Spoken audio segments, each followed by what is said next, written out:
Eh bien bonjour, bienvenue dans ce nouvel épisode sur le mindset et nous allons aujourd'hui aller à la rencontre de Nadia Lamar avec qui je vais partager un regard croisé sur le voyage du héros, une expérience qu'elle a vécue et que j'ai vécue, où on va aller explorer cette structure mais surtout Nadia va nous parler de son expérience et faire des liens avec la Gestalt thérapie. Moi, je vais continuer pendant cet épisode, de la questionner sur le processus. Qu'est-ce qu'elle en a retiré? En quoi ça a amélioré son mindset? Et quelles sont ses pratiques au quotidien? Voilà. C'était un plaisir pour moi d'interviewer Nadia. Et j'espère que vraiment ça va vous plaire et que ça va enrichir votre vision de ce que l'on peut faire avec notre état d'esprit, notre mindset et comment on peut le structurer. Je vous laisse avec ce formidable épisode et je vous dis à très vite. Et aujourd'hui, j'ai l'honneur et une joie de recevoir dans cet entretien de regard croisé sur le voyage hypnotique et surtout sur le voyage du héros, Nadia Lamar, qui est architecte de métier, mais pas que. Elle s'est aussi formée pendant 6 ans à la Gestalt. Elle est praticienne certifiée et elle entame un chemin de reconversion où elle va pouvoir dispenser plein de choses. Elle va nous en parler et je vais la laisser se présenter. Comme dans chaque épisode, eh bien, c'est des regards croisés où on va parler d'un thème. Et là, on est dans la série du mindset, c'est-à-dire notre état d'esprit et comment on peut optimiser notre état d'esprit, comment on peut améliorer notre état d'esprit pour atteindre ce qu'on veut dans notre vie, c'est-à-dire une vie épanouie. Je vais laisser la parole à Nadia qui va se présenter et c'est parti. Bienvenue Nadia.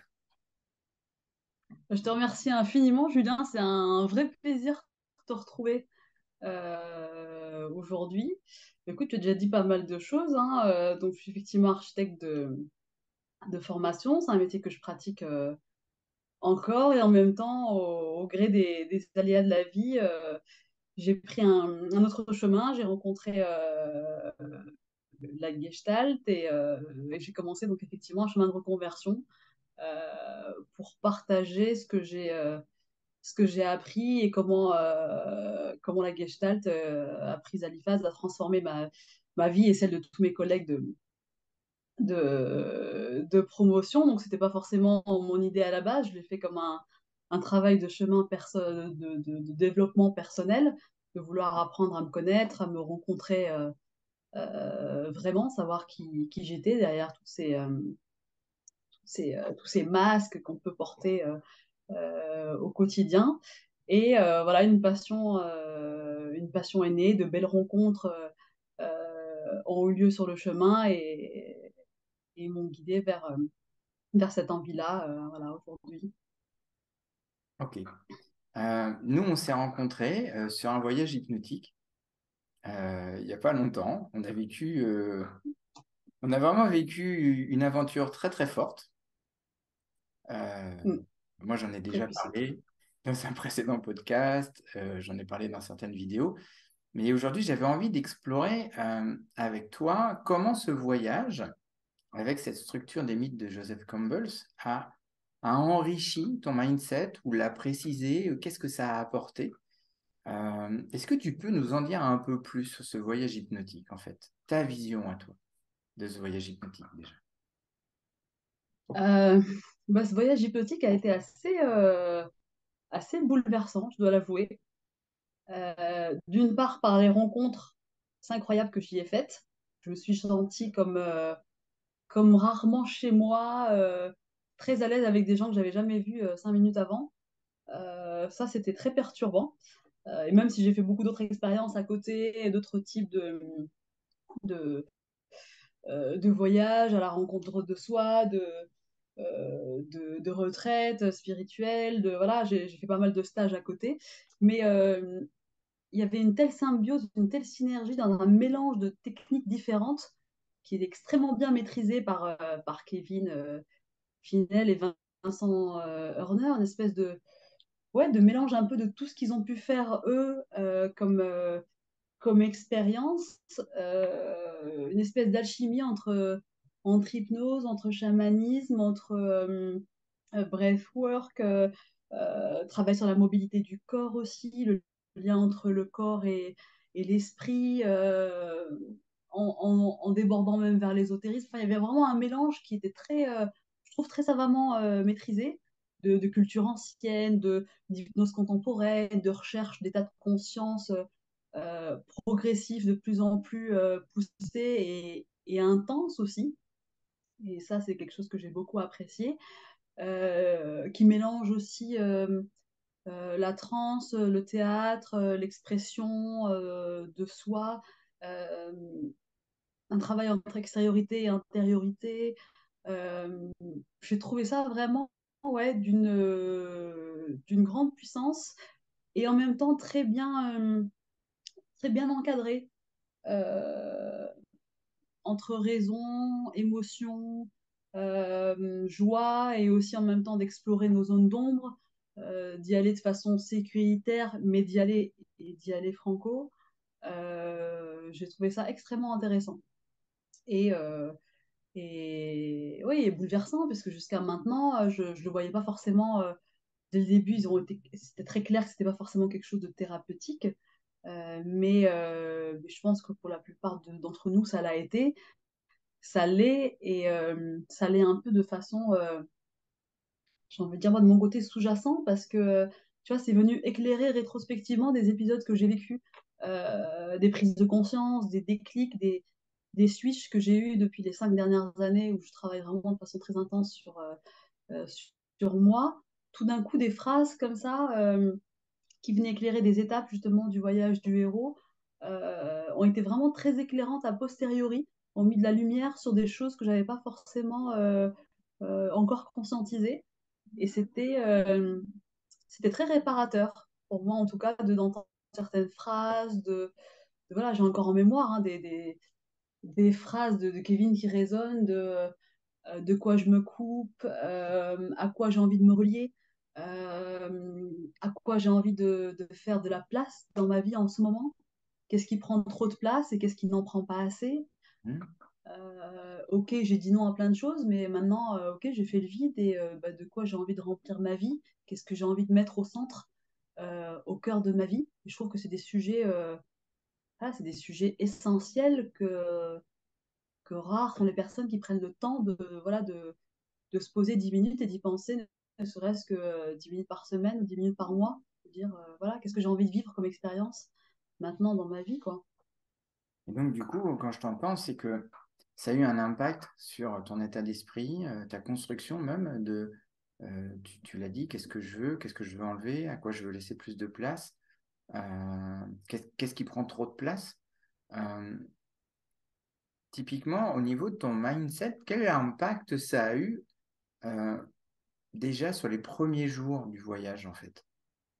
Est-ce que tu t'es rendu compte de certaines choses? Est-ce qu'il y a eu, euh, sans forcément qu'on explique ce que c'est que le voyage du héros, on va le symboliser comme un passage où le héros, c'est nous, en fait. Le héros, il va passer par plusieurs étapes. C'est l'appel de l'aventure, les épreuves et l'apprentissage, la rencontre avec un mentor ou un allié.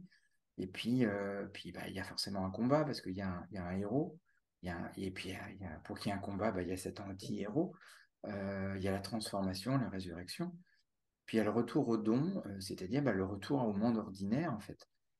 Euh, donc je sais qu'on en a déjà beaucoup parlé ensemble, qu'on on voit les connexions possibles dans le monde de l'entreprise, dans le monde personnel, dans le monde associatif. C'est-à-dire que, en fait, chaque grande épreuve de notre vie suit un petit peu ce monolithe. Mais ce que Joseph Campbell, ce qu'il faut savoir, c'est il a étudié les structures des contes et des mythes de quasiment toutes les parties du globe et il en a sorti ce monolithe, en fait. Et là, on va aller creuser un angle, c'est-à-dire que ce voyage, tu l'as vécu, tu y es rentré, donc c'est-à-dire que quelque part, il y a eu un appel. Il y a eu un appel de l'aventure pour aller vers ce voyage-là. Euh, dans quel état d'esprit tu t'es mis, en fait? Euh, Alors, ce voyage-là hypnotique, j'en avais entendu parler déjà depuis un an ou deux, et je m'étais dit que ça avait l'air super intéressant. Mais à chaque fois, ça matchait pas sur les, sur les dates. Et je suis attirée alors, c'est marrant que tu dis ça parce que justement, on en parlait au voyage, mais c'est vrai que j'ai eu plusieurs appels de l'aventure par rapport à l'hypnose. Et déjà quand je faisais la gestalt, et à chaque fois j'ai reporté parce que voilà, financièrement, fallait faire des choix, fallait hiérarchiser.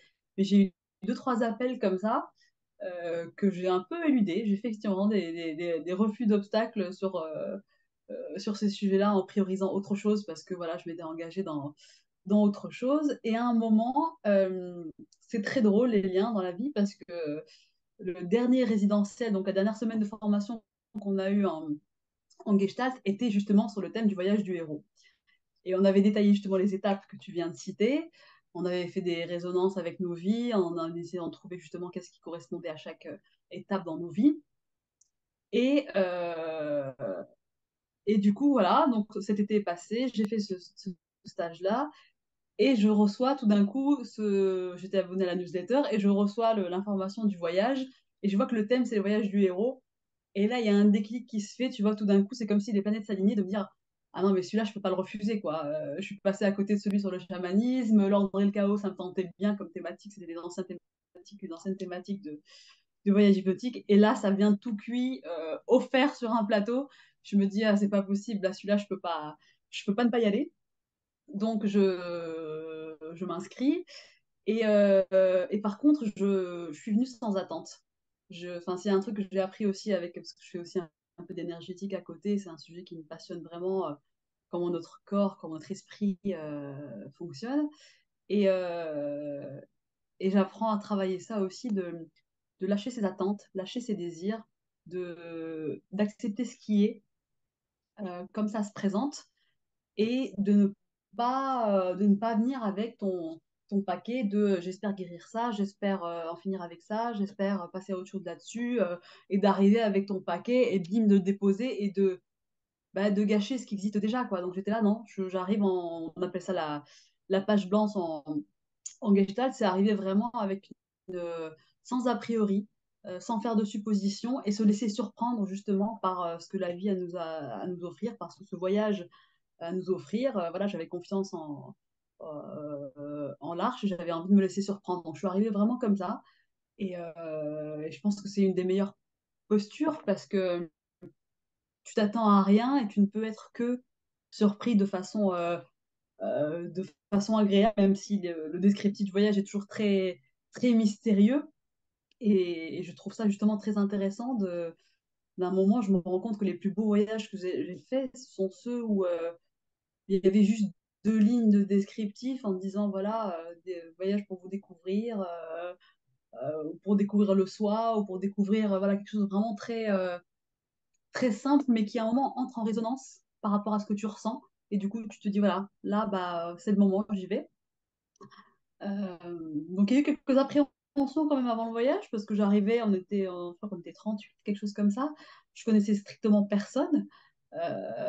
Donc quelques jours avant, alors tu fais tout ce qu'il faut, hein, tu payes, tu t'organises, tu prends tes billets, tout ça, et puis quelques jours avant quand même, tu dis, bon, voilà, bah, je vais faire un voyage intense et je ne sais pas ce que je vais faire et je ne sais pas avec qui.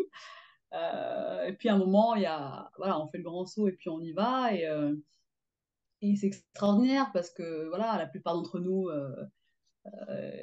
sommes venus voilà, sans forcément être à plusieurs. C'est aussi une belle sortie de zone de confort, justement, d'aller commencer à se confronter déjà à certaines peurs, remettre en question certaines croyances qu'on peut avoir sur les autres, sur ce genre de voyage, sur comment ça va se passer, se dire que ça peut aussi bien se passer. Donc, et ça s'est effectivement super bien passé. Je me suis jamais sentie aussi bien, alors que voilà, je ne me connais pas forcément en hypnose, j'ai pas été formée à ça, je connaissais personne. Et c'est beau de voir cette qualité de présence, cette qualité d'être qu'il y avait dans ce groupe incroyable. On est tous différents, et il y a eu une synergie énergie, alors qui a été aussi galvanisé par les expériences qu'on a faites, par les exercices qu'on a eus, par les expériences diurnes et nocturnes qu'on a vécues tous ensemble là-bas. Mais ça a créé ouais, une qualité de présence qui était vraiment un vrai bonheur, quoi, de chaque Et instant. Chaque déjeuner, chaque dîner avec vous était incroyable. ce qui est très intéressant dans ce que tu dis, c'est que, en fait, tu es en train de nous donner une clé de changement pour vraiment bien vivre sa vie, entre guillemets, d'orienter son mindset vers la non-attente, en fait. C'est-à-dire de son état d'esprit, de le brancher en mode je n'attends rien et je me laisse surprendre.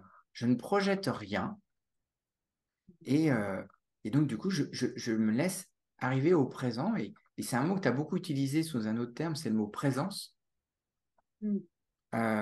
Et mais pour toi, est-ce que c'est une clé aujourd'hui du mindset qu'on pourrait transmettre aux personnes qui nous écoutent?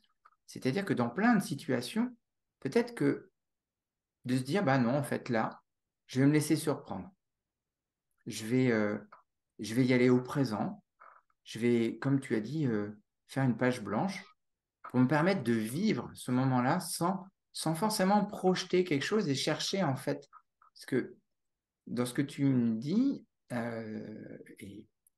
tout de suite, l'image que j'ai eue, c'est une projection à la réalité et je calcule l'écart, en fait. Ouais. Et, c- et c'est une clé, en fait. Pour alléger notre mindset, c'est de dire, bah, de développer cette capacité, en fait, qu'on a tous. Et je sais que les personnes qui nous écoutent l'ont, puisqu'ils sont capables de le faire. Ils sont capables de le faire, on va se marrer 2 secondes, mais sous leur douche, quand ils font du sport, quand ils vont faire un pique-nique, ils sont capables de le faire. Et le truc, c'est de ramener ça au premier plan et dire, et c'est super touchant, je t'écoutais et je me suis dit, mais c'est ça en fait la clé. La clé, elle est là, c'est de se dire, bah, j'y vais en fait, et je me laisse porter. Alors, quelque part, tu l'as dit, c'est sortir de sa zone de confort. Et la clé, elle n'est pas là aussi, de s'autoriser à sortir de notre zone de confort. Bah, complètement. Complètement, parce que la sécurité qu'on croit rechercher, c'est pas forcément ce qui nous nourrit le plus. Ce qui nous nourrit le plus, c'est l'ici et maintenant, c'est d'être complètement dans le moment présent, où là où je suis, c'est le meilleur endroit où je puisse être, et le meilleur moment, c'est, c'est, c'est maintenant, en fait. C'est pas de se projeter dans l'avenir de façon faire des anticipations négatives, c'est pas non plus se plonger dans le passé à ruminer des souvenirs, mais c'est justement de se dire, bah tiens, là, qu'est-ce qui se passe qu'est-ce qui se passe autour de moi, comment dire, et il y a quelqu'un qui me disait justement, c'est aimer, comment dire, accepter ce qui est et même aimer ce qui est en fait, Hmm. sans chercher à, tu vois, des fois on a une idée, on bloque sur un truc, on veut absolument que ça se passe exactement comme on veut, on a nos plans, on croit savoir ce qu'on veut, et puis on obtient ce qu'on veut, et puis on n'est pas si content que ça finalement, alors qu'à un moment, quand tu lâches toute attente, Euh, la vie, c'est tellement mieux pour toi ce qu'il te faut. Alors, pas du tout dans un déterminisme, dans une fatalité ou un fatalisme, Hmm. euh, pas du tout dans ce sens-là, mais dans ce sens, oui, comment dire, il y a plusieurs zones d'influence. Moi, voilà, je veux faire quelque chose, je vais faire ce qu'il faut comme action pour le réaliser. Après, je ne suis pas seule dans cette situation-là, il y a un autre en face de moi, donc l'autre aussi a sa part de responsabilité et sa part d'influence. Donc à un moment, on va s'ajuster l'un à l'autre, c'est une co-création. Hmm. Et puis à un moment, bah, tu as ce qu'on appelle la zone d'inertie autour, où là, c'est le monde, c'est les lois, c'est les règles, où tu peux pas les changer. Mais par contre, tu peux te créer ton microclimat dans cette zone d'inertie-là. À un moment, tu n'es pas obligé de faire l'expérience de tout ce qui se passe dans le monde. Voilà, pour donner un exemple, par exemple, moi, je regarde plus la télé depuis 10 ans, j'ai plus la télé. Je regarde plus les infos depuis le Covid, je regarde plus les infos. Et ça s'est fait petit à petit, je m'en suis pas, pas que je m'en suis pas rendu compte, j'ai fait un choix à un moment conscient, puis après j'ai lâché prise là-dessus, Et là, tu te rends compte que c'est assez dingue parce que tu vis pas dans le même monde que les autres, en fait. Oui. Pendant le Covid, les gens qui regardaient les infos matin, midi et soir, ben, ils ont quand même été bénis dans un microclimat qui les a complètement voilà, programmés dans la peur, dans le doute, dans l'anxiété. Moi, à un moment, j'ai choisi de dire, bah non, moi, je prends toutes les mesures, bien sûr, sanitaires qu'il faut, je respecte ce qu'il y a à respecter, mais après, le reste, pour ce qui est de mes pensées, pour ce qui est de mes sensations, pour ce qui est de mes comportements par rapport à ce qui est renvoyé par l'extérieur, ça c'est moi qui choisis et je me crée du coup en fait un microclimat où voilà, je crée les relations que j'ai envie, je suis perméable aux choses que j'ai envie de laisser rentrer, ce qu'on appelle notre frontière contact en Gestalt, c'est-à-dire que j'ai une limite qui est plus ou moins perméable à l'extérieur. On la dessine sous forme de pointillés et on va s'ouvrir et interagir avec les autres selon l'environnement, selon le contexte. Il y a des moments où on va se fermer hermétiquement parce que là, bah, c'est un climat négatif, c'est pas quelque chose qui nous nourrit, donc on va se protéger. Et à un moment, on va s'ouvrir complètement parce que là, on se sent en confiance, on est bien et on va au contraire se nourrir complètement de l'environnement et de ce que la vie nous offre. Parce que je veux dire, la vie est, bah, ça me rappelle un échange qu'on a eu, la vie est magnifique et est offerte pour tout le monde. Après, à nous de voir avec quel regard on la regarde en fait. Est-ce qu'on se lave les yeux avant de regarder la vie et on la voit telle qu'elle est, ou est-ce qu'on voit que des problèmes et on voit pas les opportunités, les défis qui peuvent se cacher derrière un problème ou quelque chose qu'on étiquette nous comme négatif, mais qui n'est pas négatif en soi, tu vois, des fois, quelqu'un qui fait un burn-out ou qui a une rupture conventionnelle, qui se fait licencier, bah, ça peut être vu comme la fin du monde. Mais quand tu regardes d'un autre côté, ça peut être vu comme une superbe occasion de se reconvertir dans quelque chose qui nous passionne plus, qui nous fait envie, en ayant un peu de sécurité les premières années quand tu négocies une rupture conventionnelle. Ou voilà, tu as vraiment à chaque fois deux façons de voir les choses. Et, et ça, c'est vraiment ton regard, le regard que tu choisis d'avoir sur les choses qui va vraiment t'aider à aller vers ce que tu veux. Parce que toi, toujours avant, enfin, on est tous très différents. Donc, quelque chose va vraiment déprimer quelqu'un ou va rendre fou de joie l'autre. Et c'est ça qui est super intéressant de voir. À un moment, tu as deux loups en toi. Et bah, quel loup tu nourris, en fait? C'est très Qu'est-ce que tu intéressant ce que choisis de nourrir? c'est très très intéressant ce que tu nous dis parce que moi derrière tout ça il y a la notion de responsabilité Et de euh, choix. et de choix. Et donc, du coup, on en revient toujours un peu à notre trame qui nous lie là ce soir. C'est ce voyage et c'est l'appel. C'est-à-dire qu'à un moment donné, il y a des opportunités et j'ai le choix, mais je suis responsable de mes choix. C'est-à-dire que bah, si j'ai décidé de voir l'épreuve comme un échec, je suis responsable de ce que je vais construire par rapport à ça. Par contre, si j'ai décidé de le voir comme une opportunité, je suis aussi responsable. C'est-à-dire, j'ai beaucoup aimé la métaphore avec la bulle, là, où à des moments, bah, on peut décider de se mettre perméable à des choses. Parce qu'on est responsable de nos pensées. En PNL, on appelle ça le dialogue interne et la construction de ce dialogue interne. Il faut revenir consciemment sur ce dialogue et dire, bah, attention, là, je me dis des choses qui vont m'influencer. Du coup, ça va produire quelque chose chez moi. Je suis responsable de ce dialogue interne. C'est-à-dire qu'à des moments, quand je t'entends dire que tu ne regardes plus la télé, que tu t'es coupé des informations, moi, c'est exactement pareil. Depuis un sacré bout de temps, je ne regarde plus les actualités parce que, de toute manière, les actualités nous orientent, nous influencent vers une direction.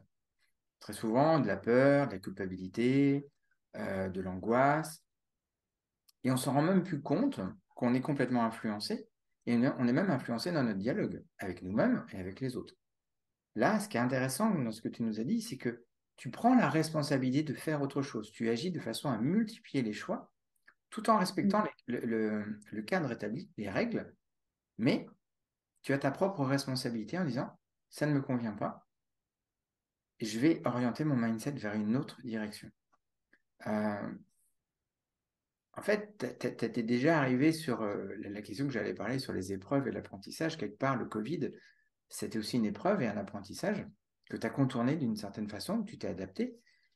Il y a une question que j'aimerais te poser, c'est que À un moment donné, dans la structure de Joseph Campbell, il parle d'une rencontre avec un mentor ou des alliés. Euh, que ce soit dans ta vie ou que ce soit dans ce voyage-là, est-ce que tu as la sensation que le fait de rencontrer des mentors ou des alliés améliore ton mindset, en fait? Ouais. Ah oui, oui, complètement. Et même la notion, tu vois, d'allié et de mentor, j'y pensais justement avant notre entretien, tu vois, ça peut être très subtil, ça peut être, voilà, la vie est très joueuse et ça peut prendre vraiment différentes formes. Alors, il y a eu récemment des vrais guides, des vrais alliés, des personnes, alors c'est drôle parce que j'ai rencontré, qui sont sortis de nulle part de mon Instagram, tout d'un coup, tu te trouves avec une suggestion de suivre X ou Y, avec un post tout d'un coup qui te parle, qui rentre en résonance et ça crée tout un chemin que tu vas prendre avec cette personne-là. Mais rétrospectivement, tu vois, quand j'y réfléchis, j'ai eu très tôt dès mes études d'architecture, tu vois, même pas dès le lycée, des alliés. Ça a été un moment, bah, une professeure de français extraordinaire, Marie Madrol à Tunis, qui nous a donné le goût de la littérature, de la poésie, qui nous a regardé pendant les heures de cours, le cercle des poètes disparus, d'éveiller un peu notre sensibilité, qui nous faisait lire Marguerite Duras, qui nous faisait lire Baudelaire et comment dire, pour avoir eu plusieurs professeurs de français, tu vois, il y a prof et prof, tu vois, il y a le prof qui te donne le livre à lire et puis qui te demande la fiche et puis c'est très scolaire, et puis il y a le prof qui te donne le goût des choses, qui sort des fois des sentiers battus, qui te donne le goût de la transgression, qui te donne le goût de l'imagination aussi, qui te suit dans ton univers, qui te suit un peu dans tes délires, mais qui t'aide à trouver ta rime, en fait, qui t'aide vraiment à trouver ton identité, ta sensibilité et d'apprendre à t'assumer. Donc voilà, il y a eu des professeurs comme ça extraordinaires dans toutes les matières, hein, d'ailleurs. Chaque fois, il y a eu vraiment des profs de philo aussi incroyables. J'ai un souvenir, tu vois, d'un prof de sociologie, Adel Charabouni, qui a été incroyable, qui était le premier à nous apprendre très tôt justement à apprendre, à avoir cette ouverture d'esprit, cette curiosité envers la sociologie, d'avoir vraiment cette ouverture vers le monde. Euh, Même pour ceux qui sont restés, tu vois, j'ai des collègues qui sont restés en Tunisie et de leur avoir même offert un peu cette espèce de voyage-là, tu vois, sociologique, sans même sortir du pays, tu vois, parce que voilà, ils n'avaient pas forcément les moyens et cette chance que j'ai eu de pouvoir le faire, mais c'était, tu vois, une ouverture vers le monde comme ça, où je me rappelle jusqu'à maintenant, le mec a dit une phrase, et cette phrase, j'ai mis 20 ans à la comprendre vraiment, à l'incarner. Il nous avait déjà dit à l'époque que toutes les maladies avaient une origine. Comment il avait dit ça? Une origine. En gros, il parlait de la maladie comme du mal à dire les choses. Et de dire que tout avait une cause un peu comment dire ça, qu'on somatisait. En fait, c'était des mots MAUX qui se transformaient en des maladies. Et tu vois, j'avais entendu intellectuellement cette phrase. Je l'avais notée, je me dis, oh, tiens, c'est original. Et j'ai mis 20 ans à faire ce chemin-là en faisant mes propres expériences en énergétique, tout ça, pour finalement me rendre compte que il avait complètement raison. Et maintenant, voilà, dès que j'ai une maladie, dès que j'ai un truc, je vois où c'est localisé, ça a une signification. Si tu te tords la cheville, ça n'a pas la même signification que tu te luxes le genou, ou que tu as mal au dos, ou que tu te foules, ou tu te fais une entorse de l'épaule. Et c'est vraiment fascinant d'aller oui, dans cette compréhension-là aussi du corps, du lien entre corps et esprit, que ce que je vis dans ma vie de tous les jours, bah, mes actes entraînent mes pensées entraînent des émotions qui entraînent des actes et que tout est lié et que voilà, si je vais pas bien ce soir, c'est parce que il s'est passé un truc aujourd'hui. C'est pas juste que j'ai une grosse journée de travail, c'est pas le travail qui fatigue, hein, c'est les pensées qu'on a eues qui ont créé tel type d'émotions qui font que ça se répercute à un moment concrètement dans la matière et de comprendre ce cycle-là. Tu vois, j'ai mis 20 ans à comprendre cette phrase-là et il avait eu cette belle intention de me donner un raccourci il y a, il y a 20 ans. Sauf que bon, ça fonctionne pas comme ça. Il y a besoin d'expérimenter. J'avais besoin de faire ce chemin-là par moi-même pour en être vraiment convaincue et incarner vraiment ça. Mais donc, il y a eu tout au long du chemin des personnes extraordinaires qui ont été, voilà, qui m'ont entraîné vers la liberté, vers l'indépendance, vers l'individualisation, euh, vers, vers La connaissance, d'arrêter d'avoir peur aussi du regard des autres. Mm. hmm, la connaissance de toi. Oui, complètement. Ouais, ouais, tout Parce à fait, que, dans des en fait, cultures où, ouais. Mm. si on résume tout ce que tu viens de nous dire, que c'est super intéressant, tu es passé dans plein de sphères, c'est la connaissance de toi, en fait. C'est exactement ça. C'est le chemin vers ta vérité à toi. Ouais. Voilà. Mm. Est-ce que tu serais d'accord avec la phrase qui dit, pour pouvoir gérer son mindset, il faudrait déjà commencer par se connaître soi-même, pour pouvoir orienter après.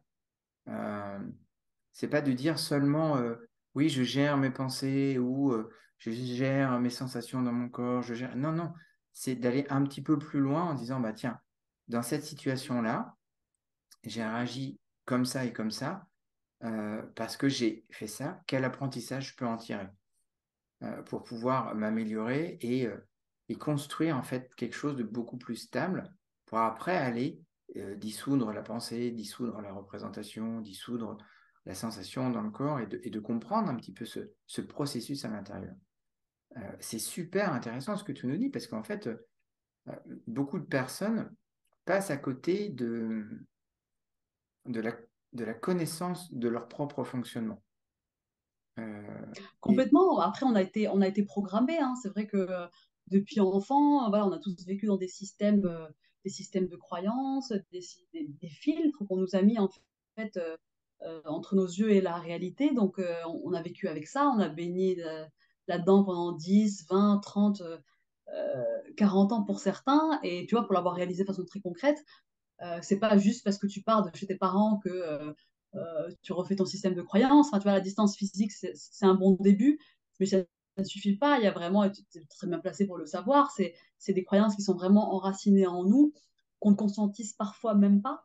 hmm, Les Toltecs appellent ça des accords, c'est-à-dire c'est des suggestions qu'on a eues et auxquelles on a dit oui à un moment, on les a introjectées, et du coup, ça drive en fait nos vies.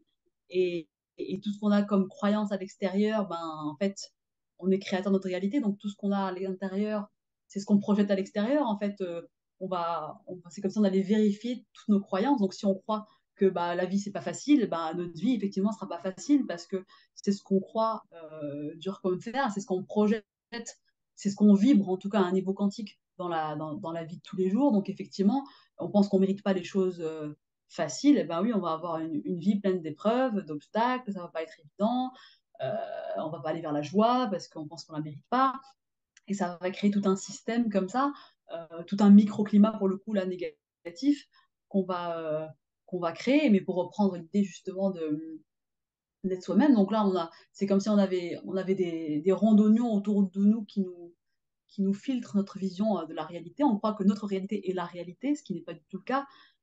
Chacun a sa propre réalité et vit un peu dans son monde. C'est comme si on vivait vraiment dans des mondes parallèles et faire ce travail-là, justement, d'éplucher cet oignon couche par couche, de dire, bah tiens, ça c'est un masque dont j'ai plus besoin, ça c'est pas moi, et de se dire, voilà, de conscientiser toutes ces croyances une à une et de dire, bon, bah voilà, cette croyance-là, est-ce que c'est moi, quoi? Est-ce que j'ai envie de la garder? Est-ce que c'est vraiment... Alors voilà, je l'ai eu pendant mon enfance, mais est-ce qu'elle me correspond toujours? Est-ce que j'ai changé entre-temps?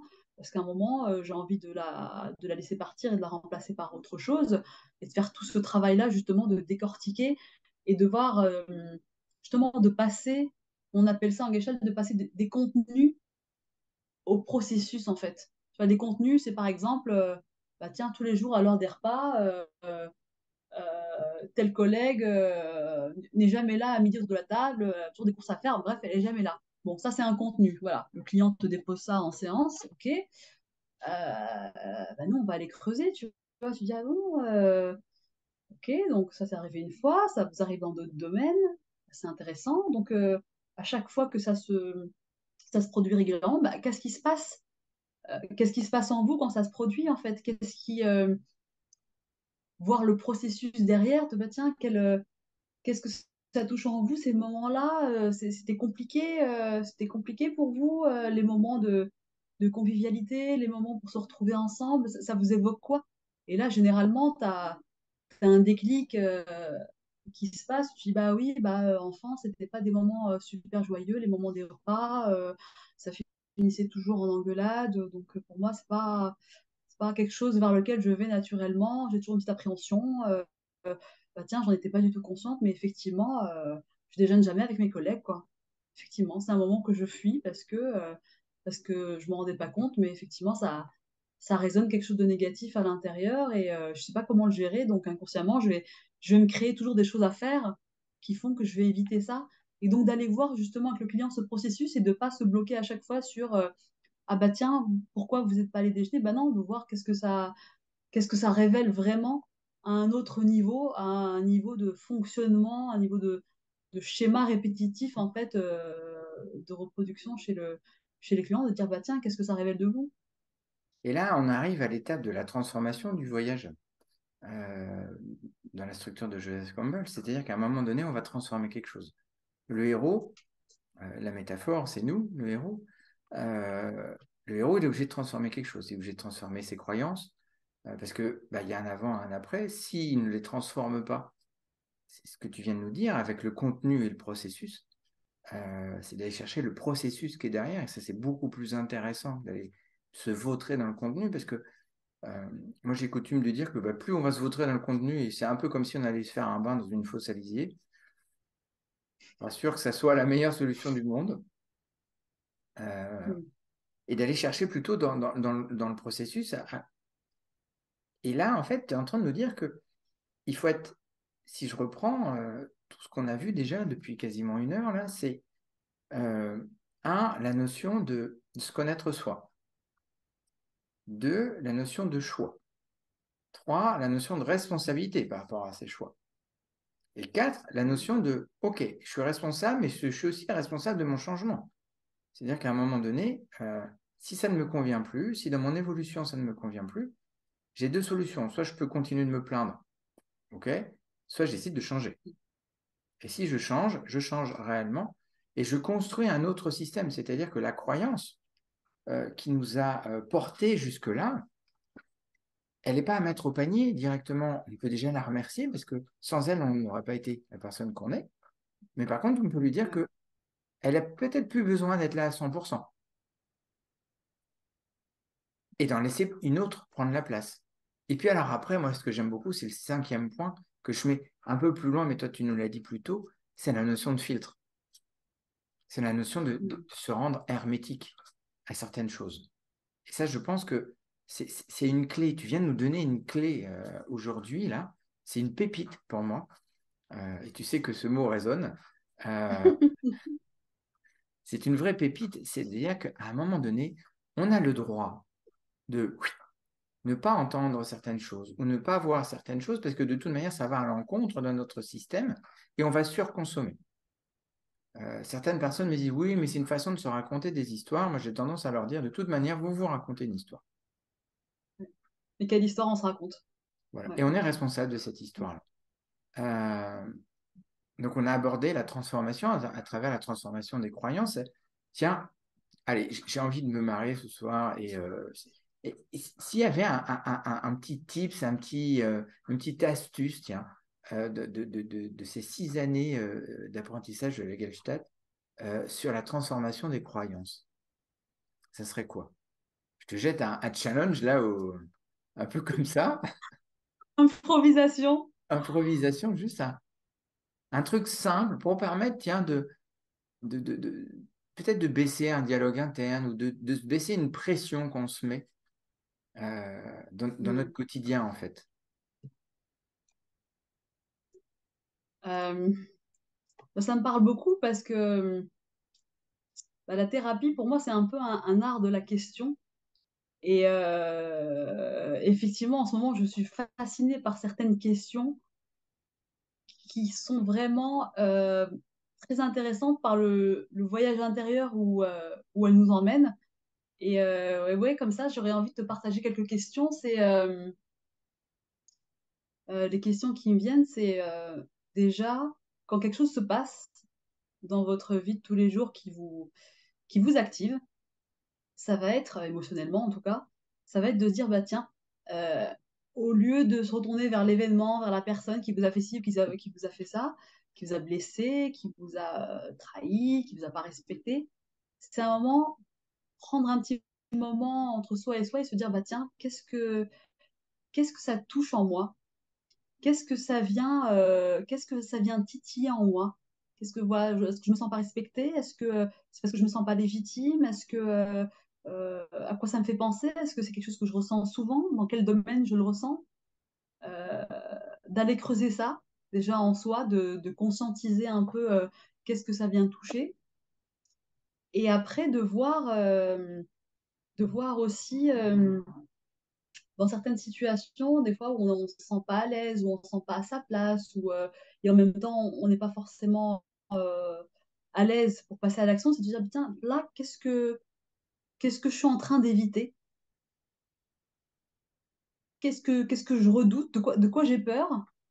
Et si j'ai peur, bah tiens, vas-y, je plonge là. Vas-y, bah écoute, j'ai peur de perdre mon boulot, j'ai peur de me faire virer, je me prends 5 minutes et je me fais une méditation là-dessus. Et je me mets dans la situation et j'imagine le pire et voilà, je suis virée, ou je démissionne, ou enfin, je suis virée, je suis Pôle emploi, qu'est-ce qui se passe? Et je vis le truc à fond.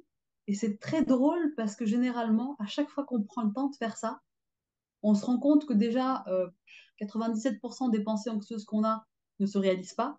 C'est pas parce qu'elles passent par notre tête qu'elles sont vraies et qu'on doit y croire et qu'on doit y aller. Je suis pas obligée de croire par tout ce qui passe. Il nous passe, je crois, quelque chose comme 60 000 pensées par jour. Si on croit les 60 000 pensées par jour qu'on a, on devient complètement fou. Et Hmm. c'est ce qui se passe.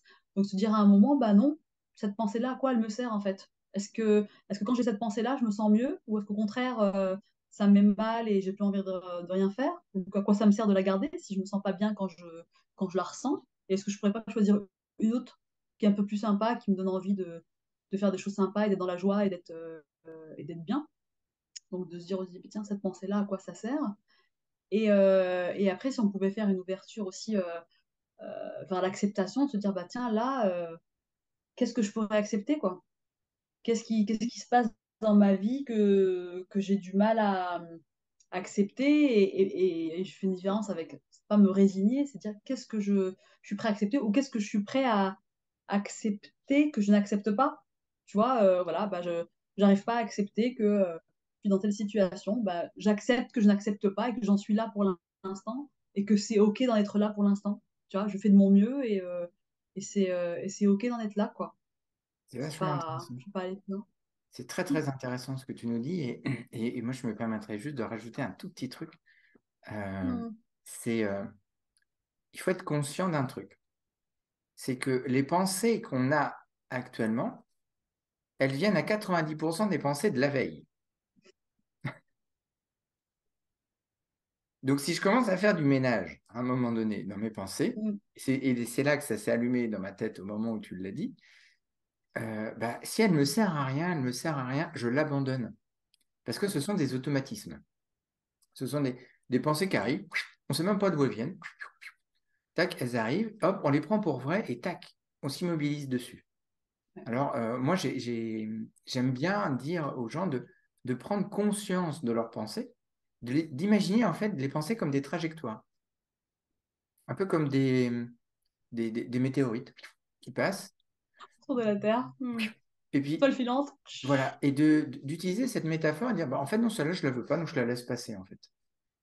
Et Mm. en fait, de faire ça tous les jours, au bout d'un moment, on va se rendre compte que bah, certaines vont s'arrêter et vont laisser place à d'autres. Et là, on peut décider de quelle pensée on peut avoir. Parce que, bon, on va se marrer tous les deux. Euh, En fait, le truc, c'est qu'on n'est pas copilote de notre cerveau, on est le pilote. Complètement. Et donc, d'orienter vers où on veut aller, en fait. Et non pas vers ce qu'on ne veut pas, ou ces pensées en automatique, ou ces réflexions en automatique, ou ces suggestions qui nous font nous vautrer dans le contenu, nous amènent, en fait, à limiter notre champ de perception, à limiter nos canaux visuels, auditifs, kinesthésiques, et d'aller plutôt dans l'automatisme et la répétition de quelque chose qui, même, on le sait, ne nous convient pas, mais qui est quand même là. J'aime beaucoup ton exercice où tu dis, bah, ok, vas-y, mais alors vas-y à fond, quoi. Hein. Vas-y, fais le scénario catastrophe. Et en fait, on se rend compte que très rapidement, le scénario, il devient très loufoque. C'est ça, c'est pas si terrible que ça, en fait. On a plus de, c'est comme on dit, plus de peur que de mal, en fait. Mm. Et quand il va, limite, après, il me dit, putain, tout ça pour ça, en fait. Je me suis mis la rate au courbouillon pour ça. Alors que, tu vois, si on faisait là une ouverture positive, si je voulais choisir une belle pensée, bah, pourquoi je me dirais pas, par exemple, bah, si j'avais totalement confiance en moi, bah, qu'est-ce que je ferais là maintenant? Qu'est-ce que je m'autorise pas à faire? Et là, si j'avais confiance en moi, qu'est-ce que je ferais? Vers quelle expérience j'irais? Quelle sensation j'aurais envie de vivre? Si tout était possible, qu'est-ce que je ferais, quoi? Parce que ça, c'est pas une pensée plus inspirante. C'est d'ouvrir, Euh, c'est un des présupposés de la PNL qui vient de la systémie, de la cybernétique, c'est agir de façon toujours à multiplier les choix, hmm, d'ouvrir au maximum. Euh, hmm. Là, ce soir, je ne pourrais pas vous dire de qui c'est, parce que j'ai une petite amnésie temporaire, mais je la mettrai en commentaire. Euh, mais voilà, là, en fait, on est dans l'activation, dans le mindset, on est dans la construction, dans le pilotage. Et, euh, et puis, bah, notre héros, en fait, il revient dans son monde ordinaire à un moment donné, euh, après avoir vécu tout ça, le héros, bah, il commence à décider à revenir dans son monde ordinaire, dans sa vie.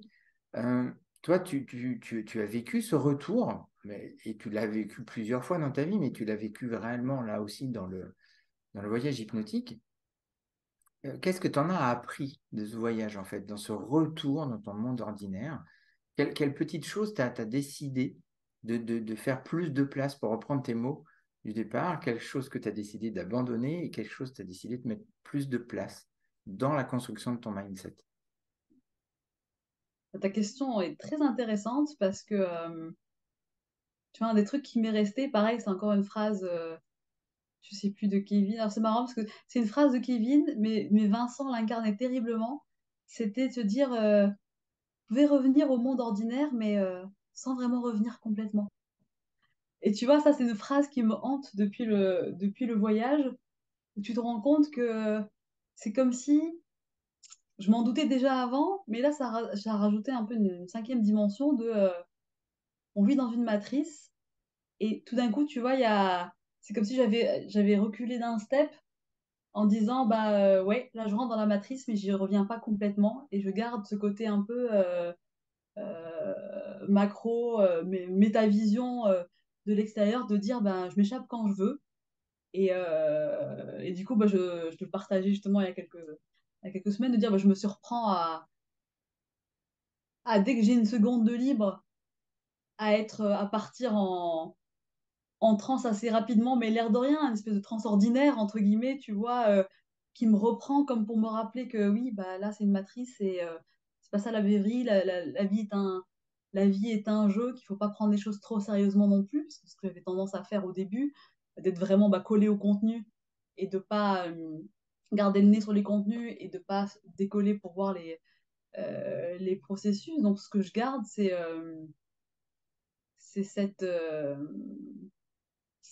cette curiosité d'en découvrir encore plus sur le fonctionnement humain. Je trouve Mhm. ça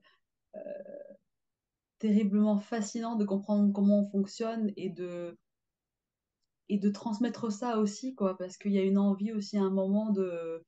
Tu vois, quand on est malade, on va tous voir un médecin, mais quand on reste coincé, bloqué dans des schémas, rares sont ceux qui ont le courage, tu vois, de se faire,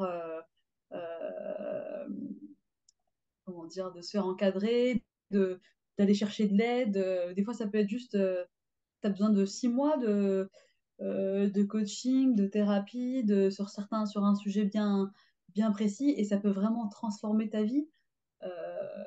Et c'est vrai que moi, ça fait toujours un pincement au cœur quand tu vois des gens bloqués dans des systèmes, alors qu'ils pourraient très facilement briser leur plafond de verre et aller beaucoup plus loin. Et que toi, tu vois ça, comme d'autres pourraient le voir aussi sur toi. Après, c'est illimité, hein, le travail. Une fois que tu as atteint un certain palier, tu as toujours envie d'aller plus loin. et d'explorer plus. Parce que souvent, tu as envie d'être riche, oui, mais quand tu es riche, enfin, si tu n'as pas réglé tes problèmes, ok, c'est mieux d'être riche avec ses problèmes que pauvre avec ses problèmes, mais voilà, tu peux encore aller plus loin et profiter plus. Tu vois combien de. Tu vois, on parlait de confiance, mais il y a aussi le concept d'abondance qui est super intéressant. Moi, j'ai des amis qui sont nantis, mais quand je passe quelques soirées avec eux, tu vois, j'ai l'impression que je ressens plus, moi, l'abondance dans ma vie, alors qu'ils gagnent peut-être 10 fois mon salaire, mais ils n'en profitent pas vraiment, en fait, parce qu'ils vivent dans un système de pénurie, alors ils auraient les moyens d'en profiter vraiment, mais il n'y a pas cette sensibilité-là ou cette ouverture, où ils sont bloqués par des schémas qui les restreignent, en fait. Donc aussi de se poser la question de mais qu'est-ce qui me restreint, qu'est-ce qui me bloque pour aller vers là où je veux aller et me donner les moyens, tu vois, d'y aller, d'avoir le courage de se dire aussi à un moment, bah tiens, là j'ai un truc que je veux régler. Ok, c'est confortable parce que c'est familier, mais je veux plus être là-dedans en fait. Et de quoi j'ai vraiment envie, d'oser y aller et oui, de se donner les moyens, de dire, bah tiens, là, j'ai besoin d'être accompagné parce que je veux aller encore plus loin, parce qu'on ne se fait pas accompagner parce qu'on est malade ou parce qu'on va pas bien, ou parce qu'on est dépressif, ou on peut se faire accompagner aussi quand on a guéri tout ça et qu'on veut aller vers ses buts de vie, vers ses rêves les plus fous, tu vois. Donc en fait, Pourquoi se limiter? tu es en train de nous dire que de reprendre la conscience dans notre vie, de, Ouais, de- avec la notion de responsabilité, ouais, la notion de choix et la notion d'agir sur le processus. Tout ça, en fait, ce sont pour toi les clés pour maintenir, enfin, pour développer son mindset. Est-ce que tu serais presque d'accord avec cette phrase qui dit que peu importe, enfin, le résultat n'est pas si important que ça, c'est le chemin dans lequel on va aller, le ouais, parcours qui va nous emmener à nous améliorer, et puis eh ben, on va aller step by step, en fait. Et puis après, on va commencer à s'améliorer sur un truc. Et puis, ça va nous emmener, on va sortir de notre zone de confort parce que dans tout ce que j'entends, dans tout ce que tu dis depuis tout à l'heure, c'est que derrière tout ça, il y a une volonté de sortir de sa zone de confort, en fait. Et de se confronter à d'autres réalités, de prendre sa réalité à des moments pour vrai, ou dire, ah bah non, celle-là, elle ne me plaît pas, donc je ne la prends pas, en fait. Et j'agrandis ma carte du monde, j'agrandis ma perception. Et donc, du coup, j'explore. Mm. j'explore et surtout ce que je retiens de ce que tu as dit tout à l'heure, c'est en fait tout est subjectif. On ne détient pas la réalité, on ne détient pas la vérité et de s'ouvrir à d'autres systèmes de réalité pour permettre de nous enrichir, mais aussi de comprendre ce qu'il y a avec quoi on interagit en fait. Euh, et en fait là, on vient pendant quasiment une heure, une petite heure de, de, de passer par toutes les étapes de la structure du voyage du héros à travers une expérience qu'on a vécue, moi qui m'a transformé, que j'ai décidé de vivre et qui m'a confronté, et tu le sais qu'elle m'a confronté à des moments. Et moi, il y a eu un retour où bah, j'ai décidé de faire beaucoup plus de place à certaines choses, à continuer de construire mon système de croyances et de l'enrichir, de le développer et de m'ouvrir encore plus. Moi, je vois ce voyage comme un cadeau que je me suis fait. Euh, Comme toi, je te rejoins à 2000% sur le fait que on était en état de présence, on était ici et maintenant, et on s'est ouvert à des rencontres qui sont surprenantes, des rencontres avec soi-même. Euh, Mm. et une des clés du mindset et de tout ce qu'on a parlé ce soir, c'est d'avoir cette volonté de se comprendre soi-même pour pouvoir avancer, sortir de notre zone de confort, rajouter des choses, en enlever. Et je reprendrai ta métaphore de l'oignon. Et bien, à des moments, il y a cet oignon qui est autour de nous, et bien, on décide d'en enlever certains filtres. Et puis, pour notre sécurité, à des moments, on va en remettre pour pouvoir avancer. Donc voilà un petit peu tout ce qu'on a exploré ce soir. Moi, je te remercie infiniment de ta confiance, t'être livré aussi sur une partie de ta vie. Et d'avoir donné des exemples, d'avoir transmis des outils aux personnes qui nous écoutent. Pour moi, c'est ce que je recherche dans ces moments-là. Ce sont des moments privilégiés où je choisis des gens qui m'inspirent et qui, je sais, qui pourra apporter aux gens qui nous écoutent. Alors surtout, si ça vous a plu, parce que nous, on fait ça parce qu'on a envie de le faire et qu'on a envie de partager, et que vous savez que ça peut aider des gens, partagez. Mettez des commentaires, posez des questions. Je mettrai sous les commentaires des informations pour pouvoir contacter Nadia, si sa personnalité, si son approche vous a séduit. Eh bien, je mettrai tout ça pour que vous puissiez la contacter. On se fera un plaisir de répondre à toutes vos questions. Mm. Et vous pouvez mettre un petit pouce levé ou une petite étoile, peu importe sur la plateforme que vous écoutez. En tout cas, moi, j'étais ravi, vraiment ravi de passer ce moment avec toi, Nadia. Ah, c'est totalement partagé. Un grand merci Et, de cette occasion de partager. et tiens, j'aime bien terminer avec un truc un peu rigolo. Euh, Si tu avais une phrase à donner pour conclure ce superbe événement qu'on a passé ensemble, ça serait quoi, tiens? Une phrase que tu pourrais donner aux personnes qui nous écoutent. Euh, J'hésitais entre deux, mais je vais dire Tu peux mettre même les deux. deux. Mm. C'est tout est possible et faites-vous plaisir. Parce que la vie est courte. Eh bien, je vous souhaite une agréable journée ou une très bonne soirée, peu importe au moment où vous nous écoutez. Nous, on était ravis de passer ce moment ensemble et je vous dis à très bientôt. Merci Julien.